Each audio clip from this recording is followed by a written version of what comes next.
안녕하세요. 더 나누는 교회의 이미철 목사입니다. 복음이란 무엇인가 라는 주제를 가지고 더 나누는 교회의 열매들과 함께 공부하는 시간인데요. 오늘은 십자가, 복음의 중심이라는 주제를 가지고 함께 나누도록 하겠습니다.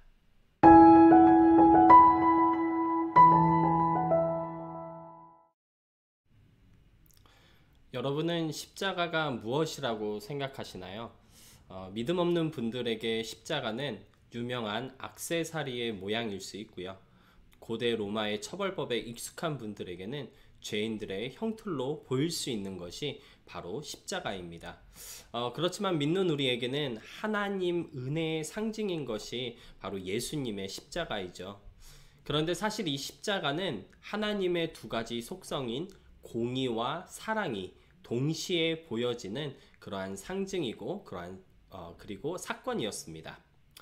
거룩하고 의로우신 하나님은요, 죄를 심판하시는 분이십니다. 죄와 죄인들을 절대 그냥 놔두실 수 없으신 하나님은 반드시 그에 대한 벌을 내리시는데요. 이것을 하나님의 공의라고 부릅니다. 하지만 하나님은 또한 사랑의 하나님이시죠. 하나님은 그가 창조하신 모든 피조물들을 사랑하시며 그들을 돌보시고 또 위하십니다. 하나님의 이 두 가지 속성은 서로 상극되는 모습을 보여주는데요. 공의는 하나님의 세우신 선한 기준에 의한 분명한 판단과 처벌을 말하고요. 그래서 감성적으로 표현하자면 어쩌면 차가운 이미지의 하나님을 보여주는 단어가 바로 공의라고 할 수 있겠습니다. 그렇지만 사랑은요, 모든 것을 덮어주고 이해하시고 감싸주시는 따뜻한 하나님의 모습을 연상케 하죠. 시편 9편 7절로 8절은 이렇게 말씀하고 있습니다. 여호와께서 영원히 앉으시며 심판을 위하여 보좌를 준비하셨도다. 공의로 세계를 심판하시며 정직으로 만민에게 판결을 내리시는도다. 하나님의 공의는 세상 모든 사람들에게 공평하게 적용되는데요. 성경은 가난한 자에게도 하나님은 그의 공의대로 심판하실 것이고 세상의 겸손한 자들을 그의 공의대로 판단하신다고 말씀하고 있습니다. 하나님의 공의에서 빠져나갈 수 있는 사람은 단 한 사람도 없다는 뜻이겠죠. 죄인인 우리 모두는 하나님의 선하시고 의로우신 판결에 따라 죄의 형벌을 받아 마땅합니다. 하지만 앞에서도 말씀드린 것처럼 하나님은 사랑이시죠. 요한일서 4장 8절은 아주 간결하지만 분명하게 하나님은 사랑이시라고 선언하고 있고요. 고린도전서 13장에서 증거하고 있는 사랑의 속성과 같이 하나님은 모든 것을 덮어주시고 참고 믿으며 견디시는 사랑을 우리에게 베풀어 주십니다. 이처럼 하나님의 공의와 사랑은요, 서로 상극이기 때문에 공의가 있는 곳에는 사랑이 있을 수 없고 사랑이 있는 곳에는 공의가 있을 수 없습니다. 그렇지만 십자가는 바로 하나님의 공의와 사랑이 공존했던 유일한 사건이며 순간이었습니다.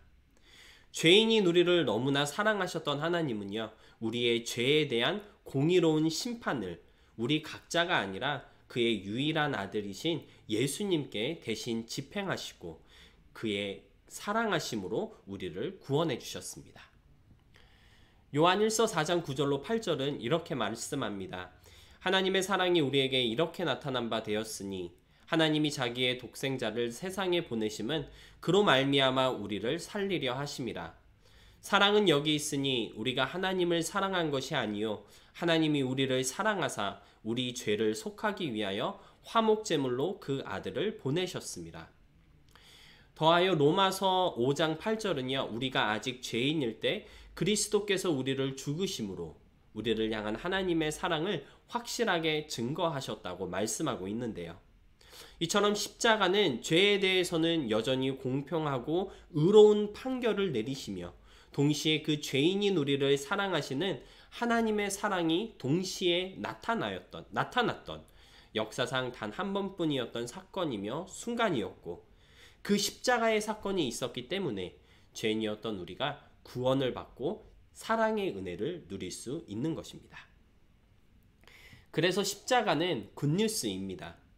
하나님의 공의대로 심판받고 멸망받아야 할 죄인인 우리가 예수 그리스도의 대속의 죽음으로 인해 죄의 형벌인 죽음에서 벗어나 오히려 하나님의 사랑을 받고 있음이 증거된 순간이며 사건이기 때문이죠. 그래서 우리는 십자가의 은혜를 사랑하고 있고요. 소중히 여기고 있는 것이죠. 십자가가 있었기 때문에 복음이 완성되었고요. 그래서 십자가는 복음의 중심일 수밖에 없습니다. 하지만 아쉽게도 복음이 무엇인지 잘 전달되지 않고 또 잘 이해하지 못하였기 때문에 십자가 외의 것으로 복음을 설명하며 복음의 중심에 십자가가 아닌 다른 것을 놓으려고 하는 실수가 그리스도인들 사이에서 자주 발견되고 있다고 교재는 설명하고 있습니다. 우리는 예수님이 모든 것의 주관자 되시고 권세와 능력의 하나님 되심을 선포하는 것이 복음을 전하는 것이라고 생각할 때가 많이 있는데요. 정확하게 그것은 복음이 아니라고 교재는 말하고 있습니다. 물론 예수님은 만왕의 왕이시고요. 모든 것을 주관하시는 통치자이십니다.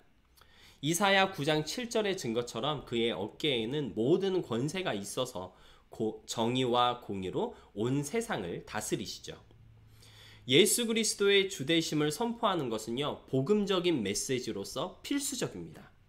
하지만 예수가 주되심을 선언하는 것이 복음의 모든 것일 수 없고요. 무엇보다 복음의 중심일 수도 없습니다. 좀 더 분명하게 말하자면 십자가에서 죽으심으로 구세주가 되신 예수님을 전하지 않는다면 예수님이 주가 되신다고 하는 소식은요, 전혀 좋은 소식일 수 없습니다. 왜냐하면 모든 권세와 능력을 가지신 예수 그리스도는 정의와 공의로 죄를 심판하시며 모든 불법을 파하시는 분이기 때문에 구세주가 아닌 권능의 주로만 예수님을 전한다면 죄인인 우리에게 예수님은 그저 심판의 주님이실 뿐이기 때문이죠.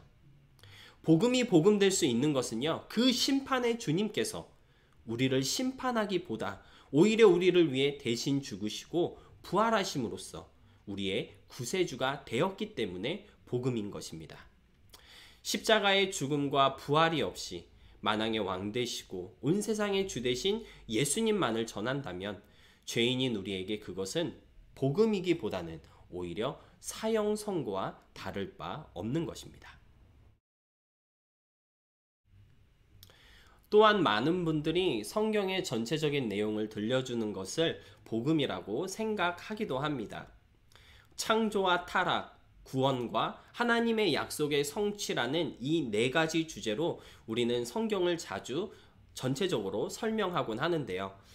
물론 구원에 대한 주제 안에서 복음적인 메시지를 전할 수도 있을 것입니다. 그렇지만 이 네 가지 주제는요, 십자가에서 이루어진 복음에 중점을 두기보다는 세상을 새롭게 하실 하나님의 약속에 그 초점이 맞춰 있습니다. 우리는 보통 이런 형태로 성경을 설명하고 또 복음을 전한다고 생각하는 것 같습니다.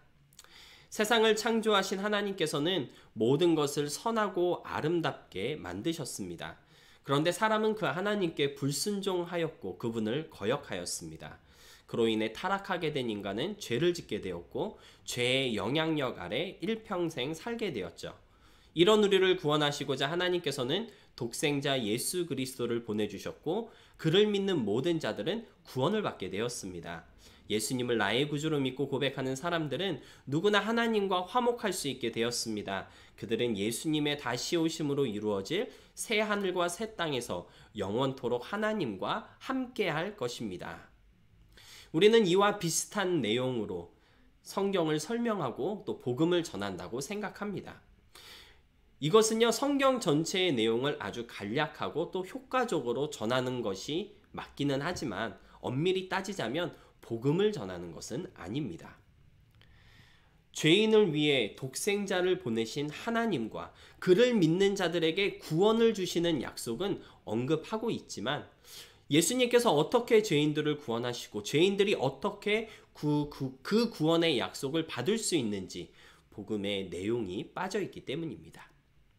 예수 그리스도의 재림으로 이루어진 새 나라에서 하나님과 영원토록 함께할 소망이 나에게 어떻게 적용될 수 있는지에 대한 뉴스가 없다면 이러한 형태의 전도는요, 그냥 소식을 전하는 것이지 좋은 소식을 전하는 것은 아니겠습니다. 그리스도의 십자가의 죽으심과 부활, 그리고 그 희생에 믿음과 회개로 응답해야 한다는 사실을 반드시 강조할 때 복음이 복음다워진다는 것을 잊지 마시고요. 성경 내용이라면 다 복음일 것이라고 하는 잘못된 생각을 바로잡을 수 있는 우리가 되어야 하겠습니다. 마지막으로 사회적 변화를 외치는 것도 복음은 아닙니다. 많은 그리스도인들이 우리가 살아가는 시대 속에서 사회적 변화를 이루기 위해 노력하고 있죠. 이것은 성도로서 우리가 마땅히 해야 할 사명이고요, 또 의무겠습니다. 우리는 모든 사람들에게 공의롭고 정의로운 모습을 보여줘야 하고요, 그로써 복음의 능력을 나타낼 수 있어야 하며, 무엇보다 어두운 세상 가운데 빛으로 부름받았기 때문에 세상의 모든 불공평하고 악의적인 차별과 이기적인 모습들에 대항할 수 있어야 하겠죠. 그렇지만 세상을 바꾸려고 하는 그러한 노력이 복음일 수는 없습니다. 복음으로 세상을 바꾸자고 외치는 많은 그리스도인들은요, 성경적이고 복음적인 관점을 가지고 그러한 일들을 시작하지만 많은 경우, 그리고 유감스럽게도 아주 흔하게 십자가에서 죽으시고 부활하신 예수님의 희생과 은혜의 복음을 세상을 변화시켜야 한다는 우리의 사명감과 헷갈려 할 때가 많이 있습니다. 예수님의 십자가는 각 개인에게 새 생명을 주시고요, 각 개인을 새롭게 변화시키십니다. 복음은 개인적인 것이지 집단적으로 주어지는 은혜는 아닙니다. 복음을 믿고 회개한 한 사람 한 사람이 그들의 삶을 의롭고 거룩하게 살아갈 때 세상이 바뀌어지는 것이지 십자가의 목적이 사회 변화가 아니라는 것이죠. 성평등이라던가 인종차별을 퇴치하는 용도로 복음을 이용하는 경우가 얼마나 많이 있습니까? 죄에 대한 하나님의 심판, 그 속에서 보여주신 사랑과 은혜, 그리스도의 죽음과 부활로 이루어진 구속과 그를 믿는 믿음과 회개에 대한 내용보다는요, 세상을 변화시키는 힘으로써 복음을 외치는 것은 복음 없는 복음일 뿐이며 복음일 수 없는 복음이라는 것을 알아야 하겠습니다. 오늘은 십자가, 복음의 중심이라는 주제로 말씀을 나누었습니다. 시대가 흐르면 흐를수록 십자가에서 멀어지는 복음이 많아지는 것 같습니다. 그 이유는 아마도 교재에서도 말하고 있는 것처럼 십자가가 미련한 것으로 보이기 때문일 것이죠. 미련하게 보인다는 것은요, 이해할 수 없고 믿고 싶지 않은 이야기라는 뜻이겠죠. 어떤 사람이 나를 대신해서 그런 고통과 죽음을 당했다는 이야기가 요즘처럼 자기만 아는 이기주의 세대 속에서는 있을 수 없는, 믿을 수 없는 이야기임에 분명합니다. 태어날 때부터 죄인이며 한평생 죄를 짓고 살다가 결국 하나님의 심판에서 영원한 형벌을 받게 된다는 이야기는요, 그 어떤 사람도 듣고 싶지 않고 받아들일 수 없는 나쁜 소식이기 때문에 그 나쁜 소식을 전제로 하고 있는 십자가는 더더욱 믿을 수 없는 미련한 것이 되는 것 같습니다. 그럼에도 불구하고 사도 바울은 이렇게 다짐했습니다. 내가 너희 중에서 예수 그리스도와 그의 십자가에 못 박히신 것 외에는 아무것도 알지 아니하기로 작정하였습니다. 미련하게 보이는 십자가가 사실은 복음의 핵심이며 중심임을 다시 한번 기억하며 사도 바울과 같은 다짐을 할 수 있는 우리가 되어야 하겠습니다. 다음 시간에는 복음이란 무엇인가 공부의 마지막 장, 복음의 능력에 대해 나누도록 하겠습니다. 궁금하신 사항들은 댓글로 남겨주시면 답해드리도록 하겠습니다.